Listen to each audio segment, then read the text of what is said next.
ሰላምና ጤናን ፍቅርን በረከትን ያድልልኝ ክብራትና ክብራን ኢሳርስ ቤተሰቦቼ ተመልሰን ተገናኝተናል። ዛሬ በጣም አስገራሚ መረጃ ነው እማካፍላችሁ።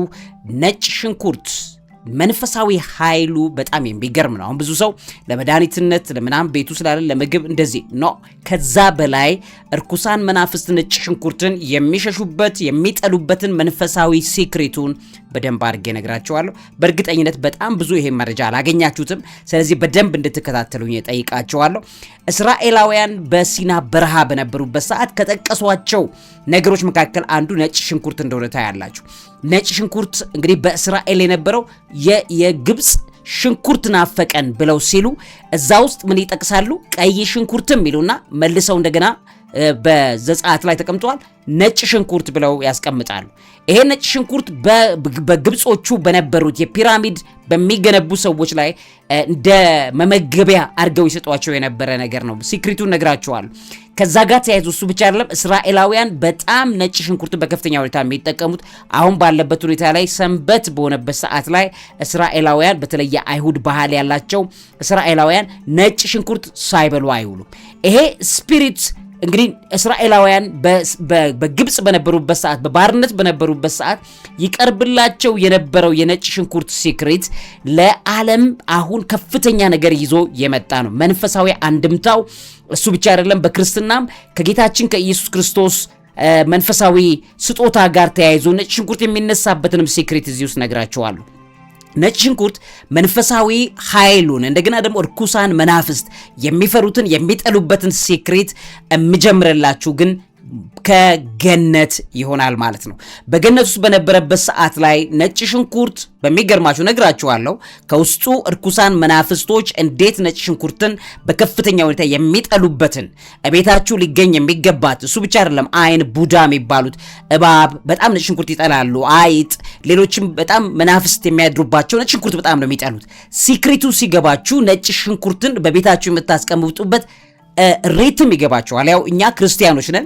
መዳን ከክርስቶስ ውጪ የለም። እንደሚታወቀው የሚያድነን ክርስቶስ ነው። እርኩሳን መናፍስቶች የሚሸሹት የሚጠሉት ስም ኢየሱስ ክርስቶስን ነው እንደምታውቁት ማለት ነው። አንድ ነገር የተባረከ ሆኖ ለአገልግሎት የሚጠቅመን ማንኛውም ነገር ለምሳሌ ዘይት ለጸሎት የሚያገለግል ነው። እንደምታውቁት ዘይት የክርስቶስን የማዳን ኃይል ከሚሸከሙ ለምሳሌ ጸበል ጥቅም ላይ ይውላል። የተቀደሰ የተባረከ ውሃ። እነዚህ ነገሮች ጥቅም ላይ የሚውሉበት ዋነኛው ሲክሬታቸው መንፈሳዊውን ዓለም የማስተናገድ መንፈሳዊ ጥበብ ስለነበራቸው ነው። በገነት ውስጥ ማለት ነው። ለገነት ለአዳም በገነት በነበረበት ሰዓት አዳም ይጠቀምባቸው ይሰጠው የነበሩ ጸጋዎች ነበሩት። ከነዚህ መካከል አንዱ የሕይወት ዛፍ ነው።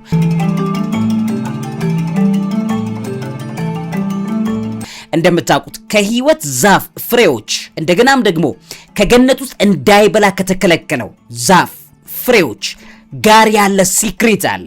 ስለዚህ the forbidden tree, the tree that tells to Adam good and evil ለይቶ እንዲያውቅ መልካምና ክፉን ለይቶ እንዲያውቅ የሚያደርገው የገነት ዛፍ ሲክሬቶች አሉ፣ ፍሬዎች አላቸው። ስለ ፍሬ ነው የምናወራው። ፍሬ የሚለው ነገር በጣም ክሪቲካል ነው። በነገራችን ላይ መጽሐፌ ላይ አምስተኛው መጽሐፌ ላይ አስገራሚ ነገር እነዚህ ነገሮች ላይ ይዤላችሁ ቀርቤያለሁ። በመጽሐፌ አምስተኛው መጽሐፌ ሐምሌ 4 ይመረቃል። እንግዲህ በጣም ብዙ ከ1000 ሰው በላይ በተገኘበት ቦታ ነው የሚመረቀው። እዛ ቦታ ላይ መገኘት ትፈልጋላችሁ ካላችሁ እዚህ ከታች እየሄደ ባለው ስልክ ቁጥር ላይ በ0945030505 በ0930306960 ወይም በ0993030505 ላይ ቴክስት አድርጉ። መገኘት ትፈልጋለሁ ብላችሁ ያን መረጃ አስቀምጡ። ከዛ በኋላ ወንበር ይያዝላችኋል። መታችሁ የምርቃቱ ጊዜ መጽሐፉን በእጃችሁ አስገራሚ መጽሐፍ ነው። የዛሬ ከአሁን ከ5 ዓመት 10 ዓመት ወደፊት የሰው ልጅን የሚያጋጥሟቸው የህይወት ፈተናዎች፣ ጭንቀቶች፣ ፍርሃቶች፣ ዲፕሬሽን፣ ራስን የማጥፋት ፍላጎት፣ በሽታ፣ ካንሰሮች፣ ሌሎች ነገሮች በተቀላላ የመንፈሳዊ ሲክሬታቸው ቦታውን ቁልፍ የምንፈታበት ነው። ከዛ በኋላ የክርስቶስ ማዳን እንዴት ሆኖ ሰዎችን ኢንካውንተር ሲያደርግ ሰዎች ልባቸውን ከፍተው እንዴት የእግዚአብሔርን የማዳን ጉልበት ሊቀበሉ እንደሚችሉ ታያላችሁ። ማንኛውም ነገር ከሳይንሱ ዓለም ዲኤንኤ በሴል ደረጃ ላይ ያሉ ነገሮች በጠቅላላ እግዚአብሔር የፈጠራቸውና የሰራባቸው ሲክሬቶች ስላሉ ነው። ስለዚህ በዘይትም ብታዩ አሁን ነጭ ሽንኩርትንም ብታዩ መንፈሳዊ ነገራቸው በጣም ክሪቲካል ነው። የሚጀምረው የነበረው ከገነት ከአዳም ጊዜ ጀምሮ እንደነበረ ታያላችሁ። እንዴት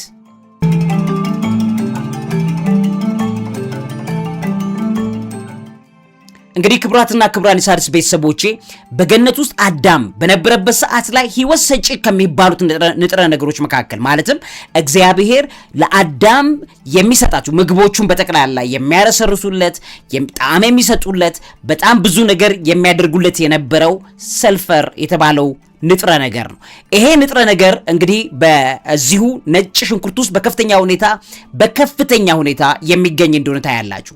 በዛ ውስጥ ያለው ነገር ምንድነው? ነጭ ሽንኩርት ውስጥ ከፍተኛ መንፈሳዊ ንዝረት አለው፣ ሃይ ቫይብሬሽን አለው ነጭ ሽንኩርት።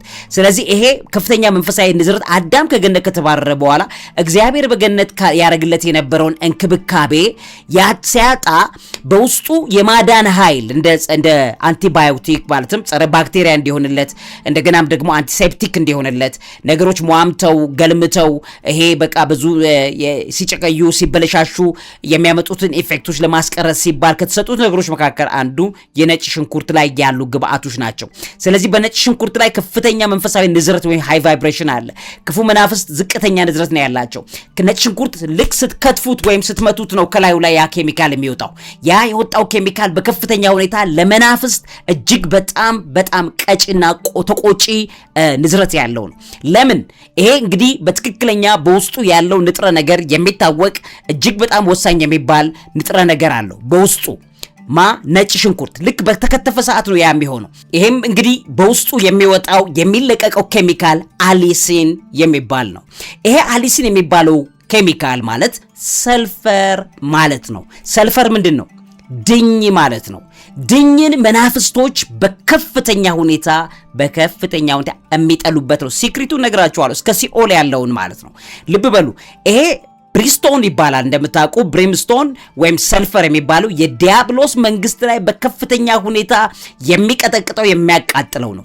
በውስጡ አሊሲን የሚባለው ይሄ ጸረ ብክለት ወይም አንቲ ማይክሮቢያል ባህሪ ያለው ይሄ ነገርን በተመለከተ እንደሚታወቀው አንቲ ፓራሲቲክ የሆነ ፓራሳይቶችን የሚገድል ኬሚካል ነው። ነጭ ሽንኩርት ላይ ልክ ሲከተፍ በኃይል የሚለቀው ኬሚካል ማለት ነው።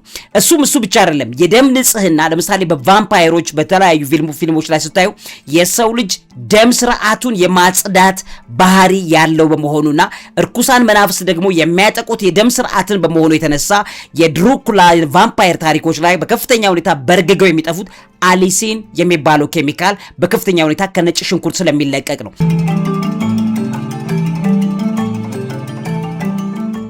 ይሄም አሮማው መንፈሳዊ ተጽዕኖ አለው። የነጭ ሽንኩርት አሊሲን በሚቀጠቀጥበት ጊዜ ነው ያው ተፈትልኮ ኃይለኛው ኃይሉ የሚወጣው። ይሄ ፑንጀንት ኦደር ያለው ነው። በጣም ዝቅተኛ ንዝረት ያላቸው መናፍስቶች ናቸው እንደምታውቁት። ይሄ ደግሞ ከፍተኛ ንዝረት ያለው በዛ የተነሳ መናፍስትን ከሚሸሹት ማለትም እንግዲህ ልብ በሉ መናፍስት የሚሄዱት ለዘላለም የሚወገዱት ብያቸዋለሁ በክርስቶስ ኢየሱስ ነው። ነገር ግን በሰው ልጅ ደግሞ ክርስቶስን ኃይሉን በማይጠቀሙ ህብረተሰብ ክፍሎች ላይ በእነዚህ መናፍስቶች በሚያስፈራሩባቸው ቦታዎች ላይ ለአዳም ገና ክርስቶስ ሳይመጣ በፊት ተሰጥቶት ከነበሩት ጥበቦች መካከል አንዱ ማን ነው? ነጭ ሽንኩርት ነው። በዚህ የተነሳ አሮማ ኦራ ኢሚኒቲ ያለው በሚገርማችሁ ሁኔታ መንፈሳዊ ፕሮቴክሽን ልክ የሰው ልጅ መንፈሳዊ አካሉ እየደከመ በሚመጣበት ሰዓት ከሰው ልጅ የሚወጣ የሚለቀቀው መንፈሳዊ ኃይል አለ፣ እርግብግቢቱ አለ። ያ እርግብግቢት እየሳሳ ይመጣበታል የሰው ልጅ መንፈሳዊ ጉልበቱ በሚደክምበት ሰዓት። ስለዚህ ለጊዜው በመንፈሳዊ ጉልበቱ ከሚጠቀማቸው ነገሮች መካከል ነጭ ሽንኩርት ነው። ነጭ ሽንኩርትን በሚወስድበት ሰዓት ላይ ከነጭ ሽንኩርት የሚወጣው የሰልፈር ንጥረ ነገር ወይም የሰልፈር እሳት ወይም ኃይል አለ። ያ ነግራቸዋለሁ ሲክሬቱን። ምክንያቱም ሰልፈር በገነት ውስጥ ያገለግል የነበረውን አገልግሎት ነግራቸዋለሁ። አሁን ደግሞ ሰልፈር የእሳት ድኝ ወይም የድኝ እሳት፣ ነፍሳትን በድኝ እሳት በሲኦል እንደሚቃጠሉ ቅዱስ ቃል ይናገራል። በድኝ በሲኦል ውስጥ ያለውም እሳት ሰልፈር ነው። ለምን እንደሆነ ነግራቸዋለሁ ሲክሬቱን። ስለዚህ ምን ይሆናል? ይሄንን በሚወስድበት ሰዓት ነጭ ሽንኩርቱን ቶሎ ብሎ በሚገበግበት ሰዓት ለጊዜው ብርሃን ሞቅ ብሎ የሚወጣ ብርሃን ልክ እዚህ ጋር እንደምታዩት አይነት ብርሃን ወይም ኃይል ለሰው ልጅ ለጊዜው ያገኛል። ያ ለጊዜ የሚያገኘው ለጊዜው ነው ያልኳችሁ። ለዘላለም ብርሃናችን ኢየሱስ ክርስቶስ ነው። ነገር ግን ሰው በደከመ ሰዓት ላይ በበሽታ በሚደክምበት ሰዓት እግዚአብሔር ክርስቶስ ሳይመጣ በፊት ለሰው ልጅ መጽናኛ ኃይል ከተሰጡት ነገሮች መካከል አንዱ ነጭ ሽንኩርት ነው። ዛሬም ያገለግላል፣ ዛሬም ይጠቅማል። በዛ ላይ የመንፈሳዊ ጸሎት ማለት የክርስቶስ የትንሣኤውን ኃይል በሕይወታችን ላይ ብርሃን አድርጋችሁ ስትለቁት አስቡበት። ነጭ ሽንኩርትን በክርስቶስ ጸልያችሁ ባርካችሁት እንደ ክርስቲያን በምትመገቡበት ሰዓት ላይ ምን ያህል የመናፍስትን የሚቀጣና የሚያቃጥል ፓወር እንዳለው። ስለዚህ በሰው ልጅ ሰውነት ውስጥ ስጋ ውስጥ ከገባ በኋላ ይሄ አሊሲን የተባለው ኬሚካል ከፍተኛ የሚለቀው ምናለው ንዝረቶች አሉት ማለት ነው። ይሄ ንዝረት እርኩሳን መናፍስት በከፍተኛ ሁኔታ የማይፈልጉት እንደሆነ ታያላችሁ። ስለዚህ ለኢሚዩን ሲስተም በሽታ ለመከላከል የሰው ልጅ ከሚጠቀማቸው ስርዓቶች መካከል አንደኛው እግዚአብሔር በስጦታ ከሰጠን ነገሮች መካከል አንዱ የባዮ ኤነርጂ ወይም ደግሞ ከዚሁ አሊሲን የሚለቀቀው ባዮ ኤነርጂ ነው። ይሄም የጤና በሚደክምበት ሰዓት የሰውነታችን መንፈሳዊ ጉልበት እሳቱ በሚቀንስበት ሰዓት ላይ አጋንንቶች በቀላሉ ሰዎችን የሚያጠቁት በበሽታ የሚያጠቁት ይዛ ሰዓት ላይ ነው። ያ ነገር እንዳያደርግ ሰዎች ነጭ ሽንኩርት በሚበሉበት ሰዓት ከዛ የሚወጣው አሊሲን ወይ ሰልፈር ንጥረ ነገር አካባቢውን በእሳት ልክ ሰልፈር ያው እንደምታውቁት ድኝ ነው። ድኝ ታውቃላችሁ። በሰዶምና ገሞራን ያጠፋው እግዚአብሔር በድኝ እሳት ነው። ለምንድን ነው ድኝ? ነግራችኋለሁ።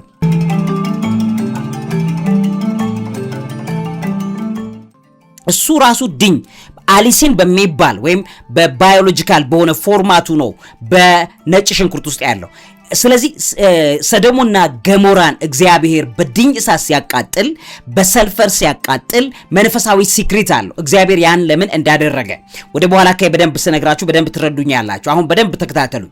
ስለዚህ እዛ ውስጥ ያለውን የሰው ልጅ መንፈሳዊ ጉልበት እሳት ለመጨመር በበደከመበት ሰዓት ላይ ይሄን ባዮ ኤነርጂ አሊሲንን ይጠቀማል። ከዚህ ውጭ እንግዲህ በባህላዊ በኤክሶርሲዝም አይነት አስተሳሰቦችን ድሮም በምስራቅ ሀገራት በኢትዮጵያም በድሮ በክፉ መናፍስቶች ሰዎችን በሚያጠቁበት ሰዓት ላይ ሰዎች ነጭ ሽንኩርት ክርስቶስ ሳይመጣ በፊት በነበረበት ሰዓት ላይ ነጭ ሽንኩርት ይጠቀማሉ። የነርቭ ስርዓትን በሚገባ ደረጃ የነርቭ ስርዓት ላይ ኢምፓክት ይፈጥራል። ያን ኃይል ይሰጣል። እግዚአብሔር ለአዳም መቼም አስደናቂ ስጦታ ከሰጠው ነገር መካከል ነጭ ሽንኩርት ነው።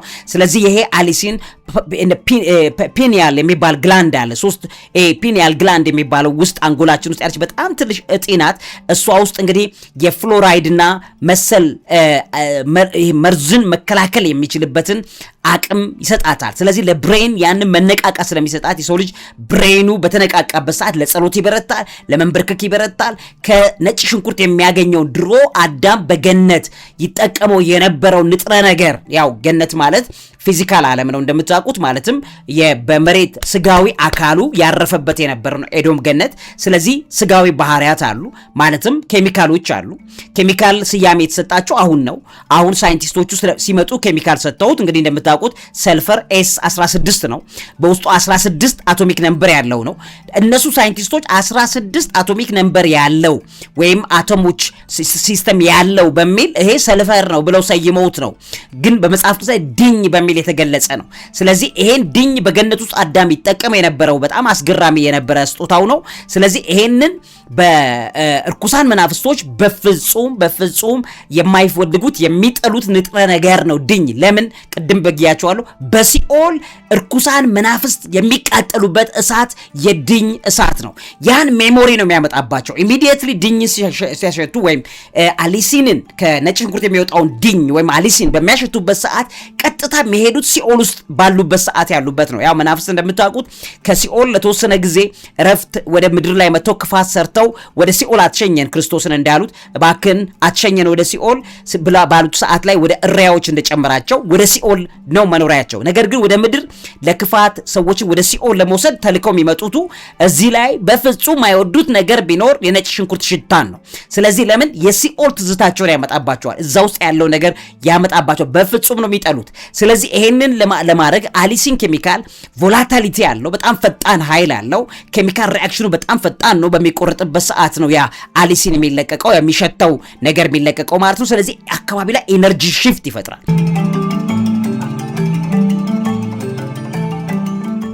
በፍጥነት ኤነርጂ ሽፍት ይፈጥራል። እርኩሳ መናፍስት ደግሞ የሚወዱት ምን አይነት ነው? የቀዘቀዘ የደነዘዘ የፈዘዘ ነገር ነው የሚፈልጉት።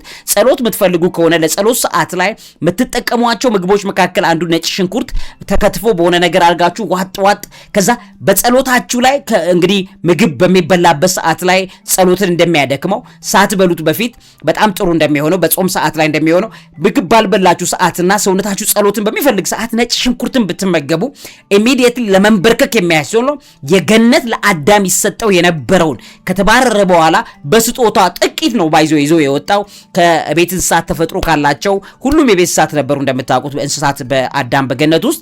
ነገር ግን ከነሱ መካከል እነ ድመት እነ ውሻ እንደ ቤት እንስሳ ይዞ እንደወጣ ሁሉ በገነት ውስጥ የነበሩ ተክሎች ሁሉ እግዚአብሔር ከፈጠረ በኋላ ሁሉ መልካም መሆኑን አየ ይላል። ስለዚህ ሁሉም ተክሎች እጅግ መልካም ነበሩ።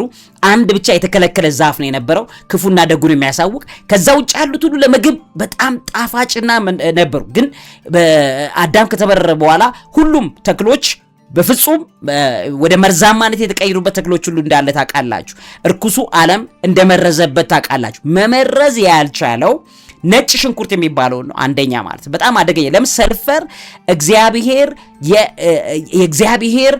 ይሄ መንፈሳዊ ጸጋ ካላቸው ነገሮች መካከል አንዱ ሰልፈር ነው። ለምን እንደሆነ በደንብ ስለ ሲኦልም ስነግራችሁ በደንብ ታያላችሁ። ስለዚህ ነጭ ሽንኩርት በተፈጥሮ ራሱን ከተባይ ከአጥፊዎች ለመከላከል የሚያስችል እግዚአብሔር ያስቀመጠበት ጸጋ አለ። ያ አሊሲን የተባለ መርዛማ የመከላከያ ኬሚካል የሚያመነጨው እንግዲህ መርዛማ የሆኑ ነገሮችን በጠቅላላ ለመቅጣት ጭምር ነው ማለት ነው። አጋንንት ደግሞ የተፈጥሮ ስርዓት እንዲዛነፍ የተፈጥሮ ሚዛን እንዲዛነፍ ነው የሚፈልጉት። ስለዚህ ፎርስ ኦፍ ኬኦስ ናቸው። ይሄ ማለት ኬኦስ መበጥበጥ ነው የሚፈልጉት አጋንንቶች። እግዚአብሔር ደግሞ እንዳይበጠበጥ ስለሚፈልግ ለርኩሳን መናፍስት መቅጫ በሚሆን ይሄን ኦርደር የሚያመጣ ይሄን ስርዓት የሚያመጣውን ይሄንን አሊሲን የተባለ ኬሚካል ጥቅም ላይ የሰው ልጅ አውሏል። ስለዚህ ነጭ ሽንኩርት በመጽሐፍ ቅዱስ ተጠቅሷል እንዳልኳችሁ ማለት ነው። በዘሁልቁ 11:5 ላይ ተጠቅሶ የተቀመጠ ነገር ነው። እንግዲህ አዳምና ሄዋን በነበሩበት ሰዓት ላይ ከፍተኛ ቁርኝት የነበራቸው ናቸው። በሚድራሽ እና ካባላ የሚባሉ የአይሁድ የድሮ ምስጢራዊ ትምህርቶች አሏቸው ጥንት ጀምሮ ያላቸው። በዛ ላይ ከተቀመጡት ነገሮች መካከል አንዱ ነጭ ሽንኩርት ላይ ያለው የነጭ ሽንኩርት ግብአት ነው። እንግዲህ የብዙ ነገር አለ። በአይሁድ ቅዱስ ነጭ ሽንኩርት ብለው ሁሉ ይጠሩታል። በሰንበት ጊዜ በታልሙድ ላይ በጥንታዊ የአይሁድ ባህል ወይም በታልሙድ ላይ በተቀመጠው መሰረት የሰንበት ምግብ በጣም በከፍተኛ ሁኔታ ሲመገቡ the first day ቀናችን ሳምንቱን የምንጀምርበት የመጀመሪያው ቀን ላይ መንፈሳዊ ጉልበታችንን በማጽዳት ለክሊንሲንግ ከሚያገለግሉ ነገሮች መካከል በሚል የነጭ ሽንኩርትን መንፈሳዊ ጉልበት ማለት መንፈሳዊነት የለውም ግን ማለት መንፈሳዊ አይደለም፣ ነገር ግን የእግዚአብሔር መንፈሳዊ ባርኮት ያለበት ነው። ስለዚህ እሱን ይጠቀሙታል ማለት ነው። ስለዚህ ይሄንን አንዱ በጥንት ከነበሩት ነገሮች መካከል ነው። የሲኦሉን ነግራቸዋለሁ። ነገር ግን ከዛ አስቀድሜ ነጭ ሽንኩርት ከክርስቶስ ጋር አብረው ጥንት አባቶች ማለት ነው ያው በዶግማቲክ አይደለም ወይም በቤተክርስቲያን አስተምህሮት የተቀመጠ ሳይሆን በቃል ያነጻጽሩ ያስተምሩ የነበረበት አንድ ሲክሪት ነበር፣ ነጭ ሽንኩርትንና የክርስቶስን ባህሪ። ስለዚህ ይሄንን ለመናፍስቶች እንዴት እንደሚጠሉት በደንብ አድርጎ ያሳያቸዋል። እሱን ደግሞ በመጠኑ ላሳያችሁ መምህርና ጋዜጠኛ ቢይልማን።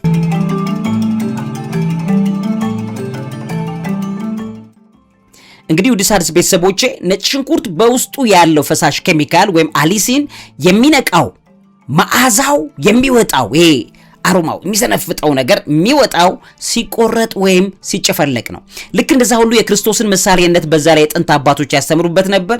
የነጭ ሽንኩርት ባህሪ ነብዩ ኢሳይያስ እርሱ ግን ስለ መተላለፋችን ቆሰለ፣ ስለ በደላችንም ደቀቀ፣ በሱም ቁስል እኛ ተፈወስን ይላል በኢሳይያስ 53:5 ላይ።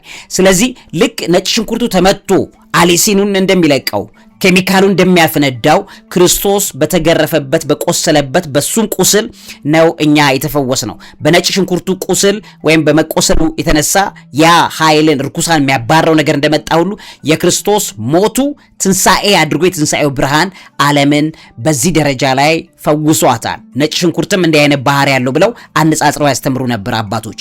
መርዙን መምጠጥና ማጽዳት አንታይ ቶክሲን የሚባል ተፈጥሮ አለው። እንደሚታወቀው ነጭ ሽንኩርት በሰውነታችን ውስጥ በምትበሉበት ሰዓት ላይ መርዛማ ነገሮችን ምን ያደርጋል? ባክቴሪያዎችን ምን ያደርጋል? ሳክ ነው የሚያደርገው። መርዛማ ነገሮች ከሰውነታችሁ ላይ ምጥጥ አድርጎት ወይም ደግሞ በሱ ሲስተም እያካካሰ እያረከሰ ከፍተኛ ተፈጥሯዊ ብቃቱን የሚያሳይበት ነው። ክርስቶስ ደግሞ የዓለምን ኃጢአት መርዙን ወደ ራሱ ተሸክሞት ኃጢአትና በደላችን ወስዶልን ከሞትና ከርኩሰት አንጽቶናል ማለት ነው። የነጭ ሽንኩርት መርዝ የማጥፋት ኃይል የክርስቶስ ኃጢአትን የመሻር ባህሪ ጋር ተያይዞ ጥንት አባቶች ለማስተማሪያነት ነጭ ሽንኩርት ይጠቀሙት ነበር። በዚህም የተነሳ እርኩሳን መናፍስ ዲያብሎስ ከሚጠላቸው ነገሮች መካከል አንዱ ነጭ ሽንኩርት እንደሆነ ታያላችሁ ማለት ነው። ሌላኛው ሶስተኛው የትንሳኤን ምሳሌ አድርገው ያስተምሩት ነበር። በመሬት ውስጥ ተቀብሮ መባዛት። ያ ማለት ነጭ ሽንኩርት ሲዘራ አንድ ፍንካችሁን ትቀብሩትና በጣም ብዙ ሆነው ይወጣል ማለት ነው። የነጭ ሽንኩርቱ ባህሪ ኦልሞስት የተባዛ ፍሬ ሆኖ ይወጣል። በተመሳሳይ ሁኔታ ክርስቶስ በዮሐንስ ወንጌል ምዕራፍ 12 ከቁጥር 24 ላይ እንደተቀመጠው ክርስቶስ ስለራሱም ሲናገር እንግዲህ የስንዴ ቅንጣት መሬት ላይ ወድቃ ካልሞተች ብቻዋን ትቀራለች፣ ብትሞትስ ፍሬዎችን ብዙ ታፈራለች ብሎ እንዳለው ክርስቶስ ሞቶ ሲነሳ ልክ ፍሬዋ ስትነሳ በጣም ብዙ ፍሬ እንዳፈራቸው ነጭ ሽንኩርትም እንደዛው አንዷ ፍሬ ተቀብራ በጣም ብዙ ሆና እንደምትወጣ ምሳሌ አድርገው ያስተምራሉ። ሌላኛው የንጽህና ምሳሌ ነው። በጣም ነጩ በግ ይለዋል።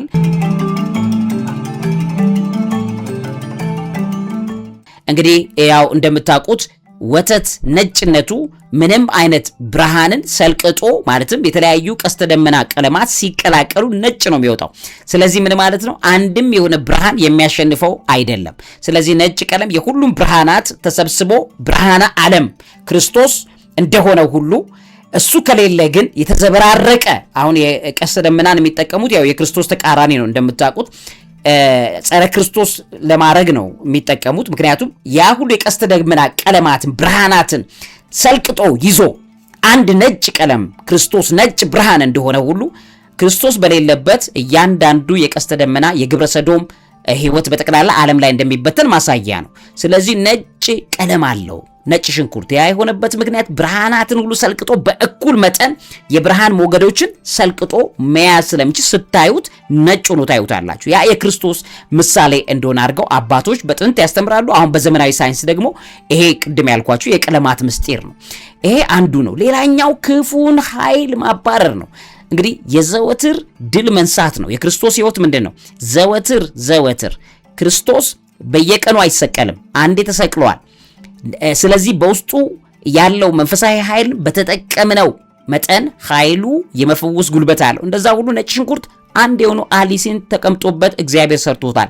ስለዚህ ነጭ ሽንኩርቱን ስትጠቀሙት ማለትም ልክ ክርስቶስን ቃልነቱን ጥቅም ላይ ስታዩ ነጭ ሽንኩርቱ ሲመታ ወይም ሲወጣ ስታብላሉት ኃይል እንደሚሰጠው የክርስቶስ የቃሉ ህይወት ክርስቶስ ራሱ ቃል ነው፣ ስጋ የለበሰ ቃል ነው። የቃሉ ህይወት በህይወታችሁ ላይ ሜዲቴት ስታደርጉት የቃሉን ኃይል ስታሰላስሉት ብርሃን እንደሚሰጣችሁ በየቀኑ ያንን ኃይል ወደ ህይወታችን እንደሚያመጣ የሚያሳይ ነው ማለት ነው። ስለዚህ ነጭ ሽንኩርት በቀጥታ ዶግማቲክ ባይሆንም የክርስቶስ ምሳሌ ተደርጎ ለረጅም ጊዜ ጥቅም ላይ ሲውል የነበረ አስተምሮት ነበር። ከነጭ ሽንኩርት ጋር የክርስቶስን ህይወት አነጻጽረው ያስተምሩ ነበር።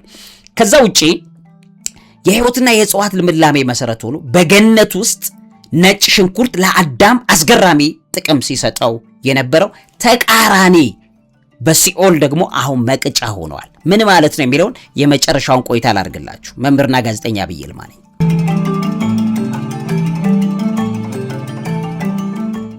እንግዲህ ክቡራትና ክቡራን የሣድስ ቤተሰቦቼ የነጭ ሽንኩርት በገነት ለአዳም ይሄ የገነቱ ህይወት ወይም የስጋው ህይወቱ ላይ ነው። ኦፍ ኮርስ የዘላለም ህይወቱ በገነት ውስጥ የክርስቶስ ብርሃን ነው።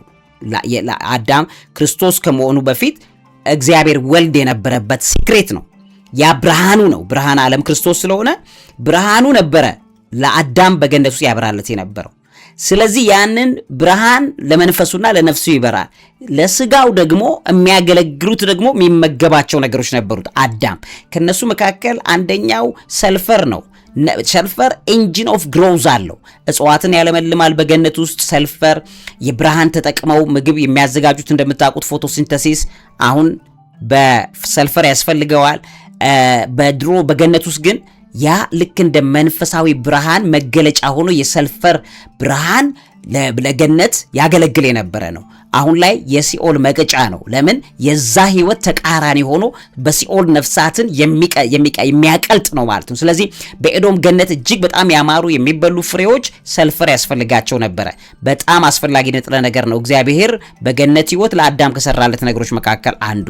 ከዛ ውጪ የፍጹም ጤናና ያለመበስበስ ሚዛን ወይም ፕሪዘርቫቲቭ ኔቸሩ ረጅም ጊዜ እንዳይበሰብስ ነገሮችን ለማድረግ ጥቅም ላይ ይውል ነበረ። አንቲሴፕቲክ በገነት ውስጥ ምንም አይነት ባክቴሪያ ኃይል የለውም። ወይም ባክቴሪያ አለ፣ ቫይረሶችም አሉ፣ ግን አገልግሎታቸው ለኢኮሲስተሙ ነው እንጂ ለገዳይነት አይደለም። ስለዚህ ያን እንዲጠብቅ ትእዛዝ ተሰጥቷቸው ከሰሩበት እግዚአብሔር ከሰራበት ተፈጥሮ ከሰጠው ለገነት ኤዶም ገነት መካከል አንዱ ሰልፈር ነው። ስለዚህ አንቲሴፕቲክ ኔቸር አለው።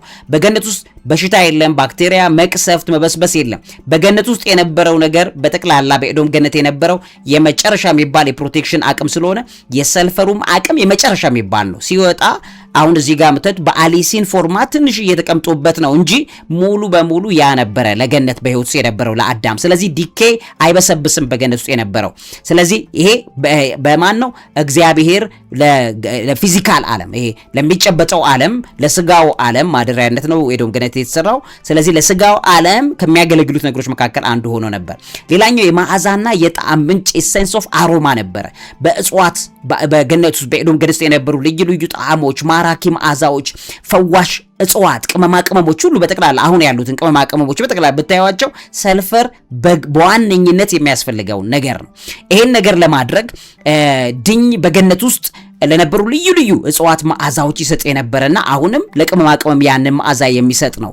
የብርሃንና የሙቀት አስተላላፊነት ኮንዳክተር ኦፍ ላይት በተፈጥሮ አለው።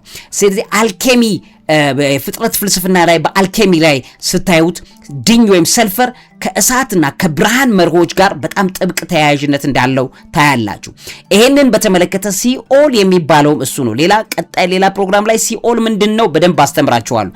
ነገር ግን በሲኦል ያለው ትልቁ የእሳት ድኝ ነው።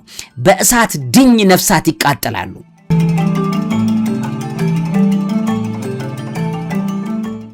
ይሄ ምን ይላል? እሳትና ድኝ ይለዋል ማለት ነው። በጣም አደገኛ እሳት አለ፣ ድኝ አለ። በሰዶምና ገሞራን ሲያቃጥል በእሳትና በድኝ ነው። ሁለቱ ሲገናኙ ማለት አንድ ምስጢር ብቻ ነግራቸዋለሁ። the ultimate judgment ነው። እግዚአብሔር ሰልፈርን በገነት ውስጥ ህይወት እንዲቀጥል አገልግሎት ሰጥቶ እንደነበረና በዛ ምክንያት አዳምን ከገነት ስላባረረ መናፍስቱ በሲኦል የሚቀጡት በራሱ በሰልፈር በድኝ እሳት ነው። ለምንድን ነው ድኝ እሳት የተመረጠው? the chemistry of captivity ነው።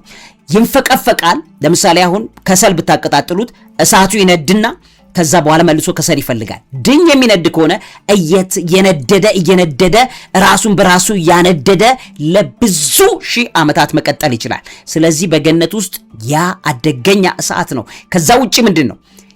እየተንፈቀፈቀ ብርሃን ይሰጣል። ብርሃኑ ግን አያበራም። የሰልፈር ያም በሲኦል ውስጥ ያለው ብርሃን በእሳቱ ምክንያት ብርሃን እንዳይመጣ ነው። ሌላኛው በሲኦል ውስጥ ያለው የሰልፈር ባህሪ ምንድነው?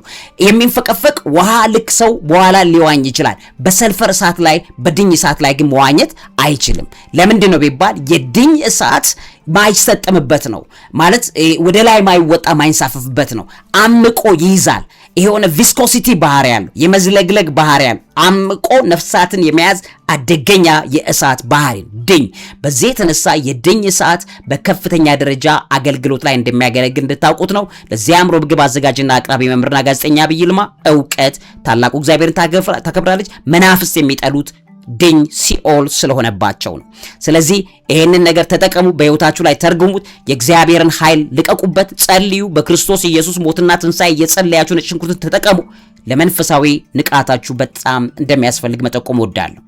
መምህርና ጋዜጠኛ ዐቢይ ይልማ ነኝ። እውቀት ታላቁ እግዚአብሔርን ታከብራለች።